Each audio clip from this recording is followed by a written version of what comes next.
No, baby, we could put them in storage, pack them up, something. We would sell my stuff. She said sell them. And I think Toby was feeling like I was. Like, I know she did say sell my stuff. Girl, bye. Hey y'all, what's up everybody? Welcome back to my Twisted Life TV with Poetry. I am Poetry. You are here for a recap of This Is Us. We're back from the mid-season break. It is episode 10 called The Last 7 Weeks. I've been really excited for this show to come back because they pissed me off on the last episode about what was about to go down. So I was waiting for it to come back to see what the writers were going to do with this storyline. I was like, I know they are not about to fuck up this good black relationship between Beth and Randall. I was getting really hot and upset about that. So we back now with the Pearsons, and it appears that things are a tad bit shaky. Okay.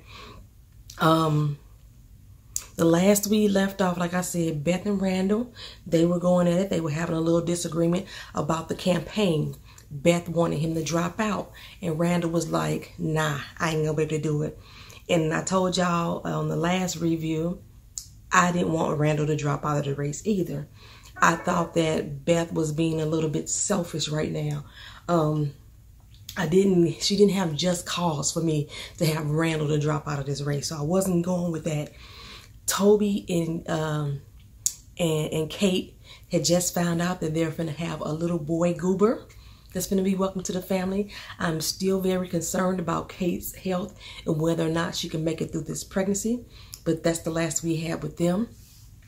Kevin and Zoe, they had moved on to a level of their relationship where she finally confided in him to explain the reason why she's so closed off and she's so guarded is because of the relationship that she had with her father. He was molesting her as a youth. And I told y'all, even though that I understood where she was coming from, I still was not feeling Zoe for Kevin. I just wasn't feeling it. But at the same time, Kevin also learned that his Uncle Nicky did not die in Nam. Okay, so we learned at the end of the episode that Nicky was still alive. I was like, what? I knew it. I knew it. We didn't have much going on with Becca at this time. She kind of fell under the umbrella of Miguel's storyline. We were reintroduced to Miguel's 2 children, and they had a whole dinner showing their clear disdain and discomfort and discontent, all the diss words. They were dissing the hell out of Becca. They did not like the fact that she was part of their father's lives, that they had started dating, that they had gotten married. They were still salty and holding on to years of hurt and pain. And Miguel had to basically check his kids, like, look here, she ain't going nowhere, she here to stay. This is my wife, not deal with it. What? Okay. We had some little flashbacks of our dear William. Y'all know I say my dear William every time I talk about him. And William was basically coming into the realization that he was gay. Now at the same time, our little Tess was just coming out to her parents and let her know that she also liked the same sex. We don't ever get much of Anne's story. Annie, little baby girl. We don't ever get much of her story. Who else am I missing? Deja. Deja had been secretly contacting Shauna.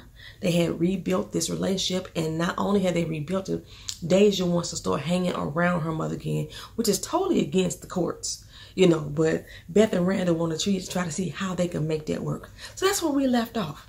Well, we come into this night, and it's election night. 7 weeks after all that shit happened. Jaywan comes up to him and is like, look here, I know I told you shit wasn't going to work out, that you didn't have the numbers to win this race, but you done closed the gap. You done did some unprecedented stuff, right? And don't worry though, it'll all be over. It's going to be over soon. And Randall was basically like, I'm going to be so glad when it's over because this has been the worst 7 weeks of my life. I was like, ooh, what happened? Somebody break it down for me. What happened? Okay.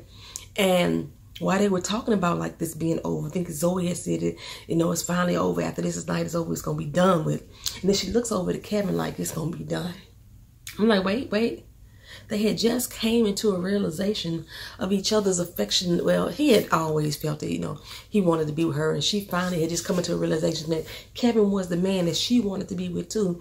And now it's 7 weeks later, and she like, it's about to be over. Well, what the heck happened, Zoe? What you flip on now? We already knew that she was a loose fucking cannon, so we're trying to figure out what's going on with Zoe now.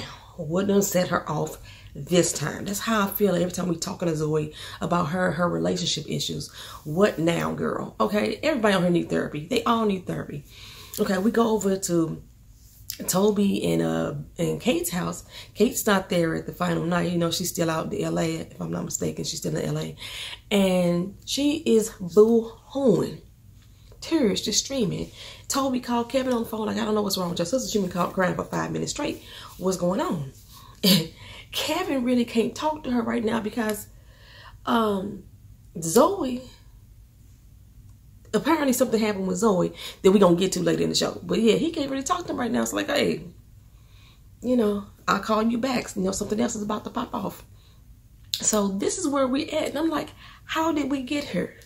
So this whole episode explains how we got to this point. So we go back 7 weeks. Backing on up, backing on up, backing on up. First of all, the timing is really off for me. I'm not sure what... This election ended up happening in the middle of January. I've never known for an election that happened in January.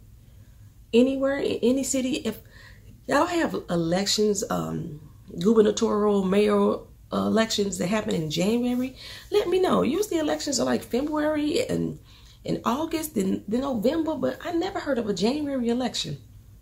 Well, anywho, we go back to Beth and Randall's house. It's the day after she told him she wanted him to drop out of the election. He's sleeping on the couch. She like, get up. We don't need the kids to see you out here sleeping on the couch, right? I don't know why parents do that. They kick their husband or their wife out to the couch or what have you, and then they want to wake up and pretend to the kids that everything's still fine. So they bring, I don't know, get up, get dressed. They can't see you out here on the couch. We don't want them to know we have problems.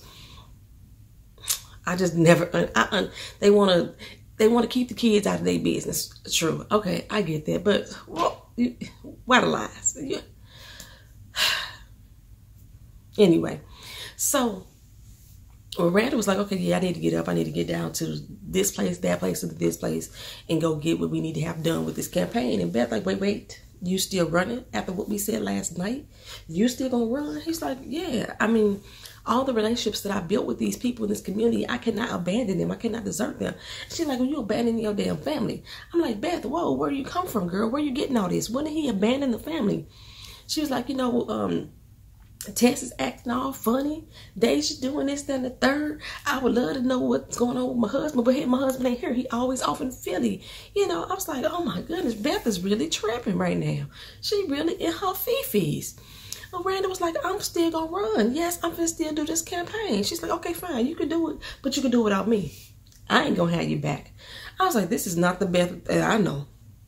Where'd she come from? This is not the Beth that I know. What is really going on? Is something underlining, something else that I'm missing that has Beth feeling this way and sitting in these feelings like this? I didn't get it. I didn't understand. So, Randall was like, okay, fine. Do what you got to do. If you don't want to stand by me, peace out. You know what I'm saying? I don't need this right now. I don't need these problems. She walk off and he's standing there looking real mad and ugly at her right now. Toby and Kate, they are at the crib.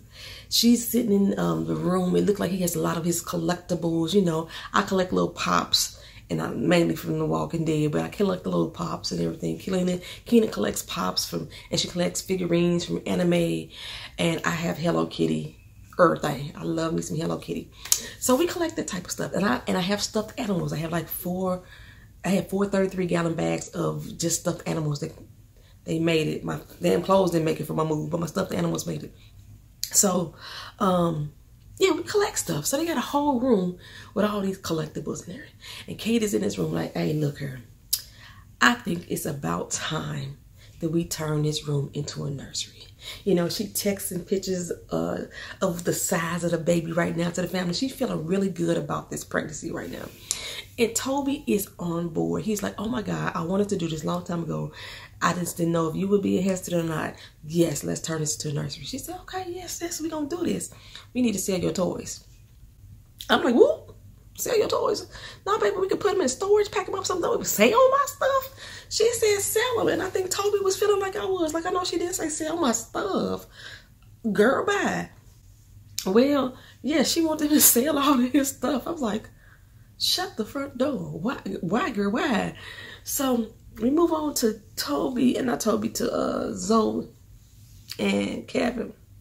They just getting back from Vietnam, the longest flight that they done had. Getting back, and she sit down and she like, damn, it feel good to be home. You know, Kevin pick up on every little thing. Did you just call my home your home? It could be your home. She's like, what the hell you mean? He said, this could be your home. You just called my home your home. She's like, no, I was talking about the United States. No, boo, you was talking about her. Right here in this little comfy little lazy boy chair. That's what you was talking about. So Kevin gets the bright idea. I'm going to invite her to move in with me. He pulled out his little house key. Has a picture of John Stamos on it. You know, of Jesse from, oh, what is it? The Full House? Is that the show Jesse was on? John Stamos with Full House? I think it was Full House. So he pulls out the little key ring and he says, you know, how about it, you know?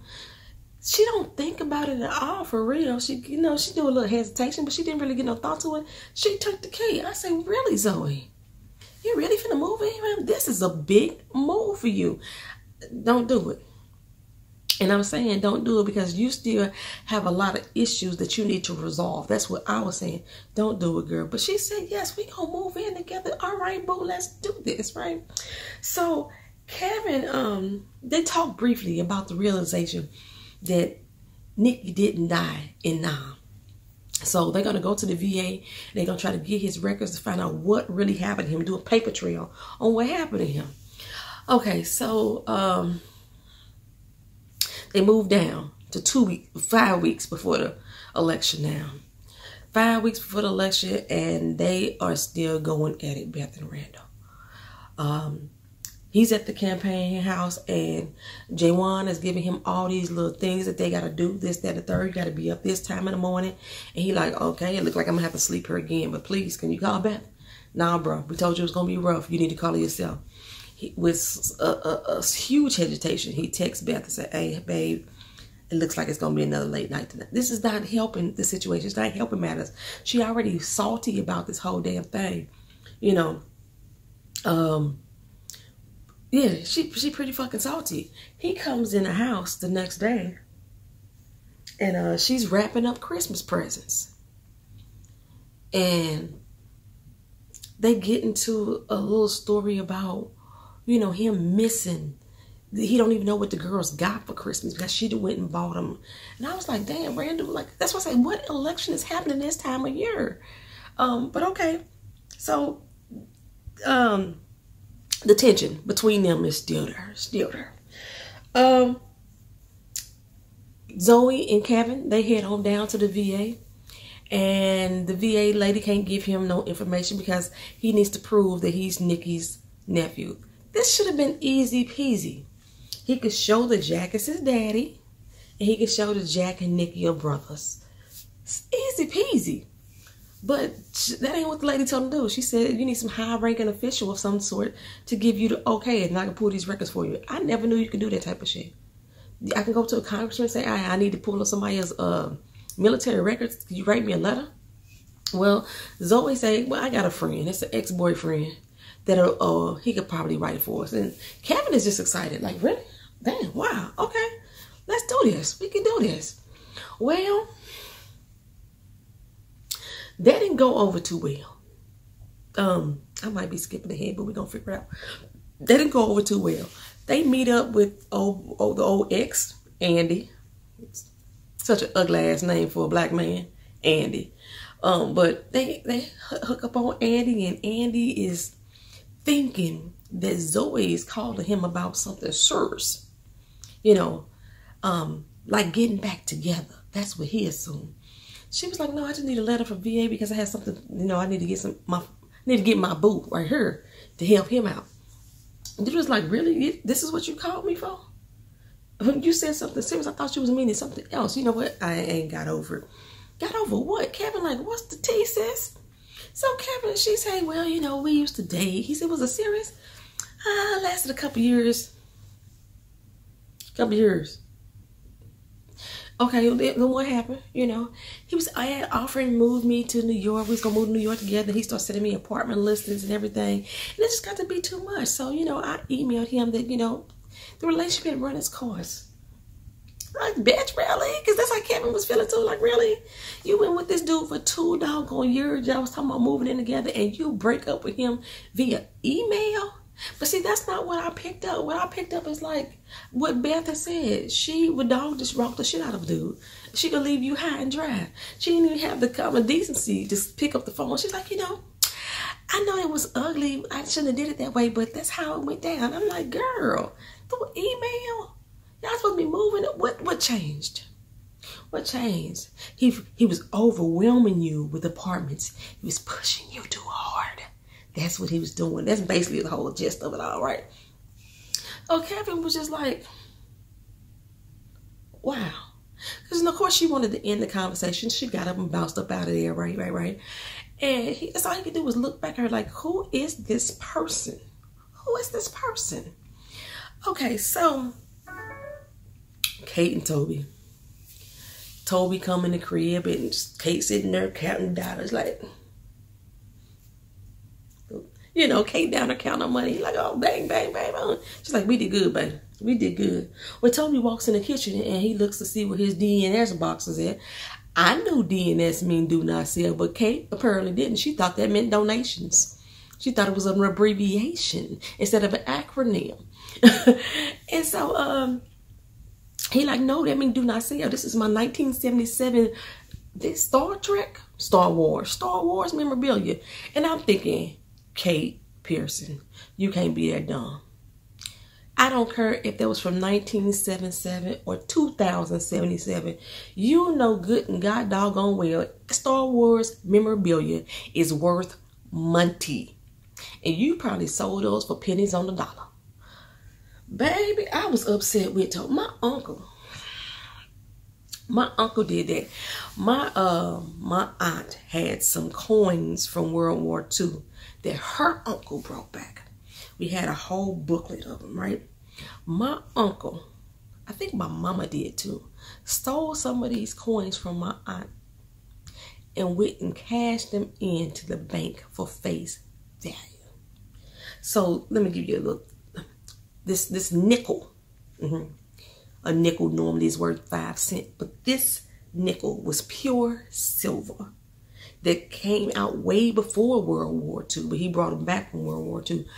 Came out way before World War II. This nickel alone was worth $2,168. Yes, I know, because I went through every list of every coin that was missing to find out what their true value was. And he sold all the ones that was worth large sums of money for face value. He was like, I got me $700 something off of nickels, dimes, and quarters. You could have probably got your $700,000 or close to. My aunt was so brokenhearted, so brokenhearted. She passed those coins down to me. Let me tell you how more brokenhearted the situation gets, right? She passed them coins down to me, and I think that's where my mama took some from me. I'm not certain, but I don't know why I'm thinking that. Because, let me scratch that. She may not have did that, but that's just what my brain is thinking right now, that she did that. Because I know I was mad about that for some reason. But when I moved to Orlando, I had those coins in a closet, and the young man that was helping me clean, when he opened up that closet, he found a dead mouse, and I was like, I can't do the mouse. So he said he was gonna clean the closet out for me. He took everything that was in the closet and just threw it in the dumpster. I didn't get a chance to see and look at it and see what was in it. And all the stuff that he threw out was the rest of those World War II coins. I don't know what the value of them were. I hadn't looked at the value. I hadn't looked at them in like over 15 years to see what the current value was. I want to go back to St. Louis and go dumpster diving and find my trash and see if I can find those damn coins. Somebody gonna find them. Some scavenger is gonna find them. They may find them when the aliens take over the world or the robots take over something, and they out here scavenging for welfare so they can get some food to eat. You know how we do in the movies. You know how we do in the movies. They may find them then, but oh my God, I was so heartbroken about them fucking coins. I think the good thing is that I didn't know what the current value, because the only thing that he left behind at that time was the ones who hadn't matured in value, and it's been 15 years later, and I hadn't looked at the current value of them yet, and they probably were worth so much money. Oh. But that was my fault. That I was so frustrated doing my move that when they started throwing away all my shit, at one point I was just like, fuck it, just throw it away. Or actually, I didn't even tell him to throw it away. He just decided to throw that shit away. Oh, it's gonna make me cry right now. Okay, 1 week before election time. 1 week before election time, Jay Wan come in to Randall and let him know, hey, we got some dirt on old Solomon Brown. Solomon Brown had a DUI 6 years ago. He paid off the police and he paid off the journalists to bury the story. We can use that, take his ass down, right? All this time we're having a discussion with Jack and teenage Randall, and about how a good man and he was going to grow up to be, and how he had talked about wanting to get into politics, and Jack was saying how proud he was going to be. He was going to do good and do great things, right? So Randall was wrestling with himself on whether or not he should use this information. It didn't feel right to him. But what he did know is he needed to get home and repair his marriage. And Beth always want blueberry pies for New Year's Eve. That's why I was like, New Year's Eve? It's only 1 week before election time now. And she always want blueberry pies. And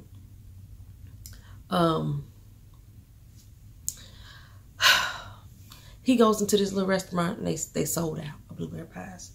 Old Reverend Hawley in there, the one who church he had been visiting, he in there, and no Reverend and Solomon, they bone coons, you know what I'm saying? So Randall just goes up and say hi to him and talk to him for a second, and he's like, I really got some information I want to use, but that's not me, that's not who I am. So the Reverend's advice was, when you look into your future and you're an old man laying up in the bed with your little pink little duster on, think about the things that you've done in your life and the people you affected, and how you gonna feel about yourself when you look back at yourself and you make that decision. He gave Randall the little blueberry pie because he had bought the last one. I've never liked blueberry pie. I don't like cherry pie. I think apple pie is the only fruit filled pie that I like. But other ones, I don't. No. Unless it's a cheesecake, because cheesecakes are really pies anyway. And I can put fruit into my cheesecakes and make like a pineapple cheesecake. I make a pineapple and a wild berry cheesecake that was so good. Haven't made it in a long time. I'm gonna make one soon. So, not soon, but I'm gonna make one in the near future. So, Randall, he decides to throw that information away. He's not gonna use what he found on Solomon. And the Reverend's like, that's what's up. That's what's up, right? Randall comes home and he makes a sincere apology to his family for being absent and not knowing what's going on in their lives. And, he talks about wanting to be a great man and what his father expected of him. And he hasn't been doing that. He hasn't been being a great man to the people who matter the most. When he look into his future and see his old ass with the little pink duster on, his family is who he's going to be thinking about. The blueberry pie and the moments he shared with them, not about the election. So, he finna turn the coattail here. He going to sit down and he going to enjoy the last little moments he can with his family. He ain't dropping out the election, though. You see that? He didn't drop out that election. But when Jake Wan was calling him, he didn't bother to answer the phone. He was like, now is not the time. Now is not the time. It's family time. Well, Kate and Toby, they rolled over to find the little young man that Kate sold a little memorabilia to. And this was 2 weeks before the election, I think.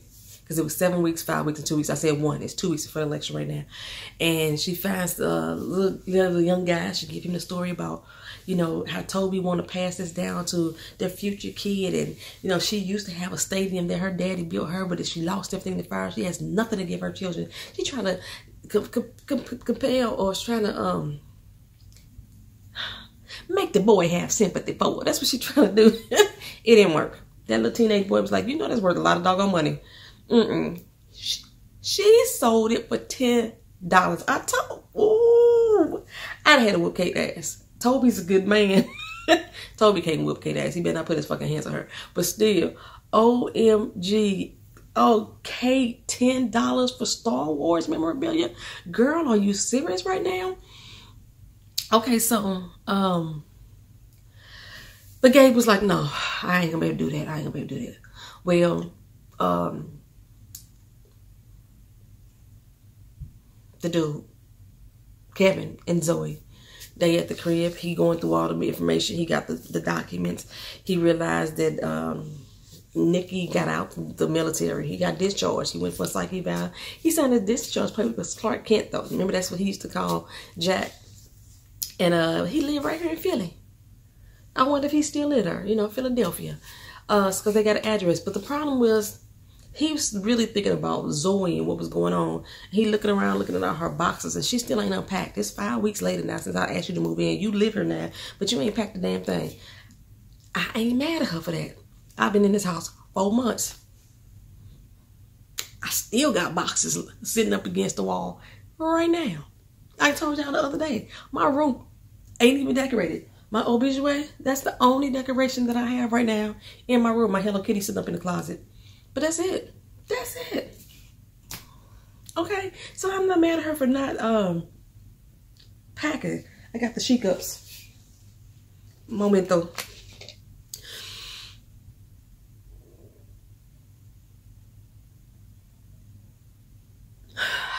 I'm usually one of the people that can hold my breath 10 seconds and make the hiccups go away. You see if that happens. Okay, so they get into this really big argument. He like, what you gonna do? Send me an email about how the relationship ain't working out? That's why you won't unpack your stuff? You just want me climbing over all your crap every doggone day, messing my doggone legs up, tripping and stumbling off your stuff, over your emotion, over your baggage. Basically is what he said. You want me to trip and fall over all your baggage that you leave laying around? Is that what's going on? And Zoe was like, hey, I need some space, partner. I'm up out of here. Deuces. You know what I'm saying? Deuces.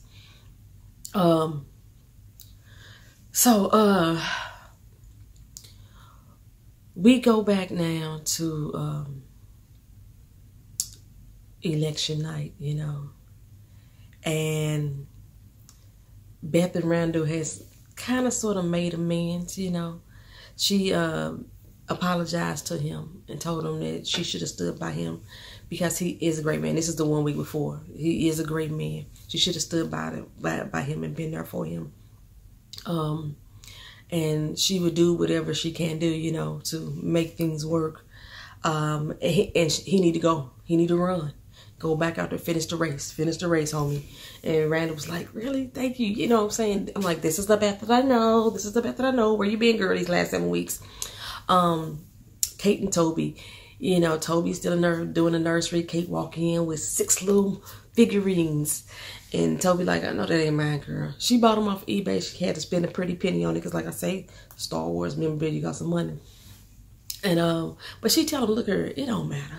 It don't matter that you don't have your figurines, that I don't have my stadium. None of this stuff matters. What's gonna matter to our children is us. You know what I'm saying? You gonna be the best thing in their life. I don't remember what the resolve was between Zoe and Kevin at this point 1 week before. So I'm gonna move on. Now it's election night again, so we get a little further unfurling of what's going on. Like I say, Beth and Randall have made amends, and the race is close. The race is close. It looks like he might do an upset here, and but they're not gonna get the results until after midnight. So Randall's like, look here. Thank y'all, everybody. I know I done pushed you, and I done pushed you, and I done pushed you. Go home. You know what I'm saying? You know, we did all this for the better good of the people, but go ahead and get some rest. Get some rest. And while he giving this little speech, Zoe is listening to the, you know, you push me, you push me, you push me for the right reasons, you know, speech. So now she got a heart again. Like, oh my God, I can't let him go. Let Kevin go. Kevin already walking down the street, and she rolled up on him like, look her. I know you like the pushiest person that I know, but I'm in love with you and I want to be with you. And I know you're pushing what you're pushing for. I'm happy for what you're pushing for. So, you know, she's settling into the idea of actually being with Kevin. And I don't know why I'm still not Team Zoe. I'm still not Team her. Kevin and Toby. Not Kevin. Toby and Keith. You know, she comes into the nursery and Kevin surprises her with the stadium. That's a good damn man. He is Jack Jr. He is Jack Jr. He had some man build her a replica of the stadium that her daddy built her from some pictures that Kevin helped him out with. And he put his little Star Wars figurines into it. I don't know why that one figurine was bent over. I know he was doing a huddle, you know, the one, but it looked kind of inappropriate. But I knew exactly the move, you know, whatever the quarterback is back there, he trying to pass it to whatever. Okay, so yeah, it was just funny looking at me. So that's why Kate was crying. She just felt so touched that Toby would do that for her. You know, Zoe and Kevin are back together. Beth and Randall are back together. And Randall won. He won the race, y'all. He won the race. So I'm not sure where it's going next. Or what do y'all think? What do y'all think about all what happened? Do y'all feel slighted that we didn't really get to see the full breakdown of Beth and Randall? I'm glad that we didn't. Oh, God. Because I don't think I could have handled that pressure. I know she touched on a little bit about, you know, Tess having still some struggles, but we really didn't touch on her sexuality this episode. We didn't bring back old William. Like I say, Becca's storyline has kind of fallen off lately. I wonder why. Yeah, because Becca really didn't have much of a storyline this episode either. We didn't see any of the other... Well, we saw teenage Kate, you know, getting the stadium from Jack, but not really. We only had really Jack and teenage Randall, and the realization that Jack knew that Nikki wasn't dead because Nikki was sending postcards and signing them CK. And now he needs to know why my daddy was lying to us, why he wouldn't tell us that my uncle was alive. I want to know that too. I want to know that too. So Becca didn't know, but Jack knew. That was one of the questions that we asked before. Did Jack know too? And I was speculating that maybe Becca knew, but Jack knew. Yeah, y'all let me know if y'all was excited about this return for this season. I will not be doing a blog on This Is Us on the blogger site. So there won't be a written blog about this one. I want to thank y'all for coming. Thank y'all for watching. Y'all have a good night. Peace. Like, comment, share, and subscribe. Holla.